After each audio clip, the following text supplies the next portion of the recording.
आज की ये जो घटना है वो है एक मजदूर की। मजदूर बेचारा अपने फैक्ट्री से वर्क करके घर से बाहर आ रहा था।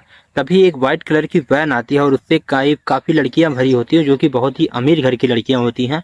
उससे वह पता पूछने के लिए उसे रोकती हैं। वो जो कि उस टाइम वो जहाँ पे था उस जिस चौराहे पे वहां पर बिल्कुल ही अकेला था। और उससे जब वो पता पूछती हैं, वो था अनपढ़ बेचारा, वो कुछ समझ नहीं पाया था। उससे कहा जाता है कि इस पता को जानते हो, तो वो कहता है मुझे नहीं पता है। तभी उसको अचानक से को बेहोश करके वो लोग सीधा वैन के अंदर भर लेते हैं। और जब उसकी आंखें खुलती हैं तो वो एक लग्जेरियस होटल में अपने आप को पाता है कि एक लग्जेरियस रूम होता है, उस बेड पर वह लेटा होता है, जो कि वो जो बेड है उसको कभी नहीं नसीब होगा, ऐसे बेड पे वो लेटा हुआ था। और जब उसकी आंखें खुलती हैं तो वो अब सामने देखता है तो उनके सामने 3 लड़कियां होती हैं जो कि बिना कपड़े की हुई बैठी होती है और एक फ्रिज के बगल में ही बैठी होती है। और जब वह मजदूर अपनी आंखें खोलता है तो जब लेडीज देखती हैं, अपनी हवस को काफी उससे बुझा चुकी थी, क्योंकि उसकी जो शरीर है बहुत ही ज्यादा टूटी हुई समझ में आ रही थी। बहुत ही ज्यादा उसके शरीर में ऐसा फील हो रहा था कि उसके साथ कुछ न कुछ किया गया है।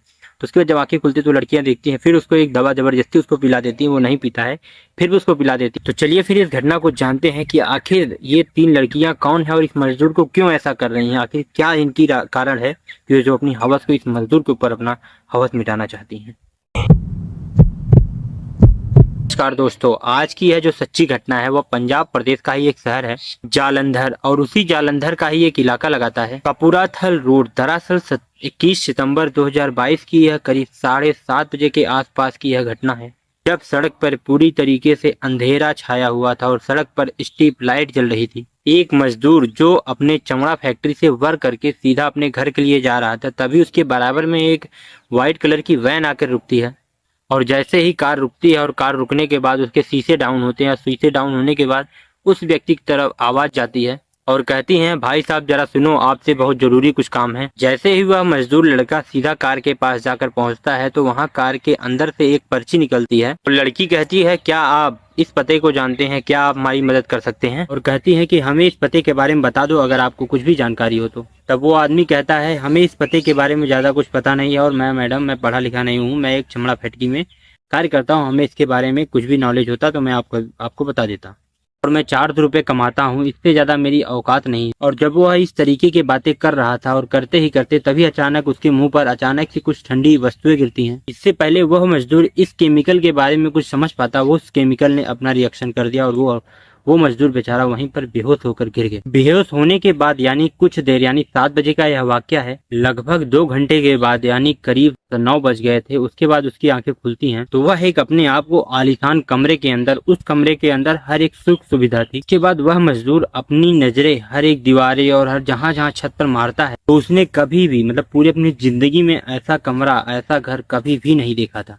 और तभी उसके पास एक लड़की आती है और एक गोली देती है और उसको कुछ पानी देती है और उस लड़के को खाने के लिए कहा जाता है। और जब वह खाने के लिए मना कर देता है तो उसे जबरदस्ती उसे खिलाया जाता है। और वो लड़कियां कहती हैं कि तुम्हारा इस तरीके से हश्र किया जाएगा जिस तरीके से तुमने सोचा भी नहीं हो। और इसी डर से वह मजदूर वो दवाई खा लेता है। खाने के बाद वो जो लड़कियां होती है उसके हाथ और पैर दोनों बांध देती है। इस तरह से इसकी वजह से वो मजदूर कुछ भी नहीं कर पाता है। उसके बाद वह शांत हो जाता है और उसके बाद वो अपनी आंखों से देखता है कि वो जो लड़कियां होती है वो तीनों एक एक करके वो सारे कपड़े अपने उतारना शुरू कर देती हैं। और जब उनके तन पर महज अंडरगारमेंट ही रह जाता है तब वो लड़कियां एक शराब की बोतल उठाती, उन्हीं के पास में रखा हुआ टेबल पे रखा हुआ था, उस शराब को लेकर पीने लगती। और इससे भी ज्यादा हैरान करने वाली बात यह थी कि किसी भी लड़की का 20 से कम उम्र जो है कम नहीं थी और 24 से ज्यादा नहीं थी। तो लड़कियां आपस में कभी इंग्लिश में बात कर रही तो कभी पंजाबी में बात कर रही और वो मजदूर ये सब समझ नहीं पा रहा था कि आखिर हमारे साथ हो क्या रहा। और जब उसे वह गोली और पानी पिलाया जाता है, पीने के बाद कुछ ही देर में बाद उसके शरीर में कुछ अलग सा बदलाव होने लगता है। और जब बदलाव होने लगे तो उन लड़कियों ने उसके शरीर पर अलग अलग तरीके से उसके शरीर पर हरकतें करने लगती, जो कि उस लड़कियों को अच्छा नहीं लग रहा था। लेकिन जिस तरह से उन लड़कियों ने बारी बारी से उसके पास जाकर कंपटीशन होता है, वो भी कंपटीशन इस तरह से कि वो लड़कियां बारी बारी उस लड़की के पास जाती हैं और उसका रेप करती, जैसे कि एक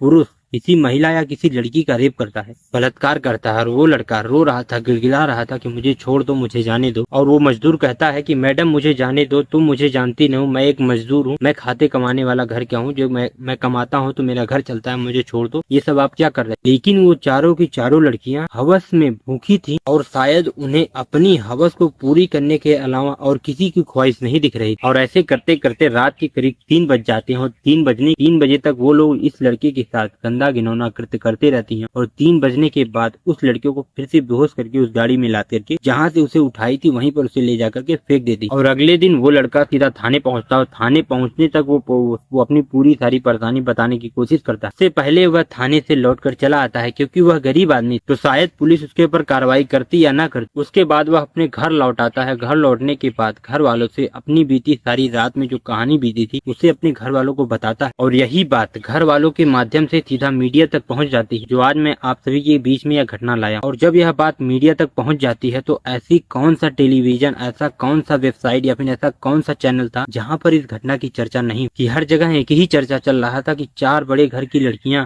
एक मजदूर के साथ उसका रेप किया, बलात्कार, वो भी रात के 9 बजे से लेकर के सुबह 3 बजे तक उसके साथ ऐसा ही बर्बरता करती रही, उसके साथ रेप करती। और साथ में ही उन्होंने जिस तरीके की स्पेस दी थी और जिस तरीके की गोली चीजें खाई थी, वो अपनी हवस को पूरा करने में पूरी तरीके से, जब तक वो गोली का असर था, वो हवस को पूरा करने से पीछे ही नहीं हटते थे। और उनकी हवस को मतलब पूरी तरीके इतना ज्यादा उसको टॉर्चर की, वो 9 बजे से 3 बजे तक उस मजदूर बेचारों को की हालत डाउन कर दी उन्होंने इतने तरीके से उसके साथ। लेकिन जब यह बात अखबारों में छप जाती है तो जालंधर पुलिस और पंजाब पुलिस हरकत में आ जाती है। उन लड़कियों के तलाश में जुट जाते हैं और उस इलाके के जितने भी सीसीटीवी कैमरे होते हैं वो सारे सीसीटीवी कैमरे के हार्ड डिस्क को ले लेते हैं और उसमें सफेद वाहन की तलाश में लग जाते हैं। और वो सीसीटीवी कैमरे के माध्यम से वो ये जानना चाहते थे कि वो लड़कियां किस किस घर की हैं, वो लड़कियां किस घर में इस लड़कियों को ले जाकर के ये वाकया किए। इस चीज को जानने के लिए वो पूरे सीसीटीवी कैमरे को सीज करके वो अपने पास रख के पूरे चेकिंग करना शुरू कर देते हैं। लेकिन जब पुलिस वाले और मीडिया वाले उस लड़के से बात करने की कोशिश की कि तुमने तुरंत ही FIR दर्ज क्यों नहीं करा, तभी घर वाले बोलते हैं कि हमारा बेटा जिंदा मौत के मुंह से निकल आया, यही बहुत है। अगर वो लड़कियां, चारों लड़कियां चाहती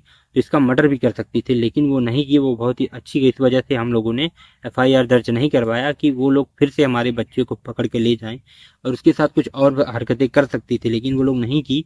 यही हमारे लिए बहुत है कि ये बच्चा हमारा जिंदा आ गया, इतना हमारे लिए बहुत ही काफी। और वो लड़कियां हमारे लड़कियों को कोई भी नुकसान नहीं पहुंचाई है, इसलिए हम इन पर कोई भी कार्रवाई नहीं करना चाहते हैं।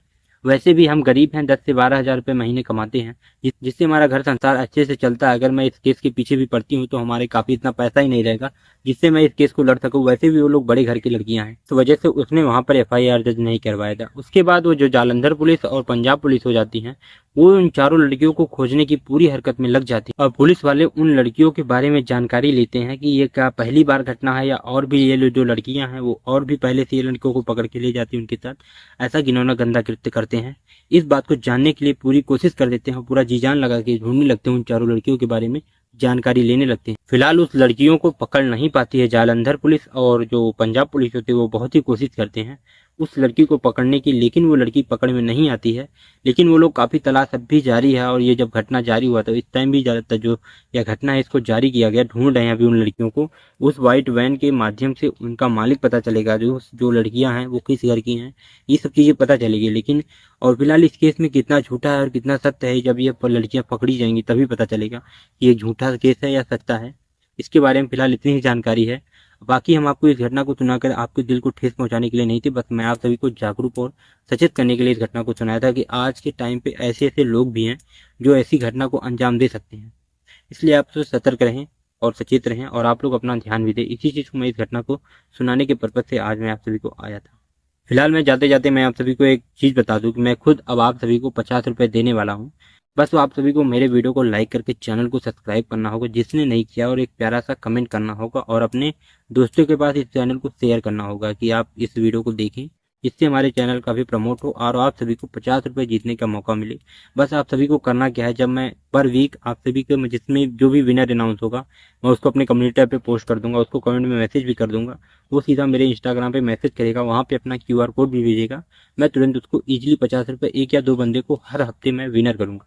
बस आप सभी मुझे सपोर्ट करो और मैं आप सभी को सपोर्ट करूँ। फिलहाल के लिए चलता हूँ। जय हिंद, वंदे मातरम।